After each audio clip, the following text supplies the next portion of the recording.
नमस्कार मित्रांनो, आपण ऐकत आहोत अनोखी सफर ही कादंबरी. या कादंबरीचे लेखक आहेत उत्तम सदाकाळ. चला तर मग ऐकूया कादंबरी अनोखी सफर. त्याच वेळी एक जोरदार लाट सोसाटत किनाऱ्याकडे आली. काही कळायच्या आत त्या मोठ्या लाटेने नमीला समुद्राच्या पोटात ओढले. नमीला ओरडण्याची सुद्धा संधी मिळाली नाही. किनाऱ्यावरील वाळूत बसलेल्या मण्याने ते दृश्य पाहिले. त्याच्या काळजाचे तर पाणी पाणीच झाले. स्वतःला सावरत तो ताडकन उठला. नमीला वाचवण्यासाठी त्याने समुद्राकडे धाव घेतली. 2-4 ढांगातच तो पाण्यात पोहोचला. समोर नमी हात वर करून ओरडण्याचा प्रयत्न करत होती आणि क्षणार्धात ती पाण्यात नाहीशी होत होती. मण्याने धाडकन स्वतःला पाण्यात झोकून दिले आणि हातपाय मारत तो नमीकडे जाण्याचा प्रयत्न करू लागला. पण मण्याला कुठे पोहता येत होते. समोरून आलेल्या दुसऱ्या राक्षसी लाटेने नमीला आणि मण्याला दोघांनाही समुद्राच्या पोटात खेचले. दोघेही त्या अथांग पाण्यात क्षणार्धात नाहीसे झाले. नारळाच्या झाडावर चढलेल्या दिगूने ते दृश्य पाहिले आणि तो सरसर नारळावरून खाली उतरला.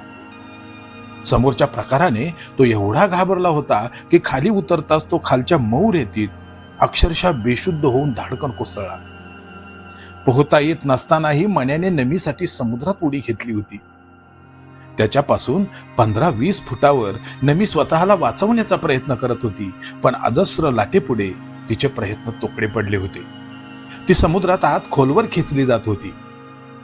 नमीचा समुद्राच्या पाण्यावर दिसणारा हात बघून मण्या अजूनच त्वेषाने तिच्याकडे जाण्याचा प्रयत्न करत होता. नमे, थांब, घाबरू नकोस, मी आलोय तुला वाचवायला. मण्या हातपाय मारता मारता ओरडत होता.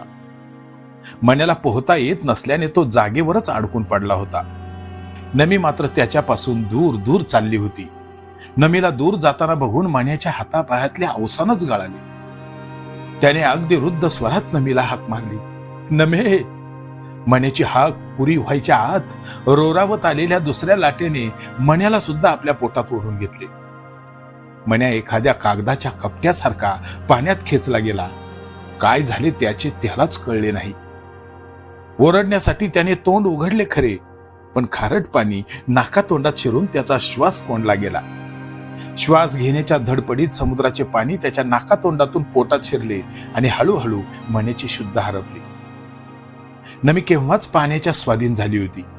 पाठोपाठ मण्या ही शुद्ध हरपून पाण्याबरोबर हेलकावे खात आत आत चालला होता. हळूहळू दोघांचीही शरीरे पाण्यात बुडाली. निष्प्राण झाल्यागत ते समुद्र तळाकडे जाऊ लागले. इकडे नारळाच्या झाडाजवळ बेशुद्ध होऊन पडलेल्या दिगूला शुद्ध आली. तो ताडकन उठला. आपण इथे कोसळण्या अगोदर काय घटना घडली होती हे त्याला आठवले. त्याच्या डोळ्यासमोर ते भयानक दृश्य तरळले आणि मग मोठमोठ्याने रडत तो मण्याला आणि नमीला पुकारू लागला, मण्या, अरे असा खै गेलास, खै तू, खै असस तू, अरे माझ्या हाके को द्या ना, खै गेलास तुम्ही दोघं. आता कुठं शोधू मी तुमका. तुमच्याशिवाय मी घरात एकटो कसो जाव. घरच्यांका काय सांगू आणि निशा मावशीक काय सांगू. मी हेमंत काकाच्या डोळ्यात डोळा कसा देऊ. तुझ्या बिगर त्यांची अवस्था काय होय. अरे ये ना असो माझ्या समोर. दिगू धाय मोकळून रडता रडता मण्याला आणि नमीला हाका मारत होता. त्याच्या हाकांना कोणीच प्रतिसाद देईना. समुद्राच्या पाण्याचा आवाज आणि समुद्र पक्ष्यांचा कलकलाट तेवढा त्यांच्या कानावर आदळत होता. दिगू बराच वेळ समुद्राच्या पाण्याकडे बघून आक्रोश करत राहिला. त्याने त्याच्या कुवतीनुसार पाण्यात शिरून त्या दोघांचा शोध घेण्याचा असफल प्रयत्न केला. अखेर हताश होऊन तो बाहेर आला आणि रडतच तो घराकडे धावत सुटला.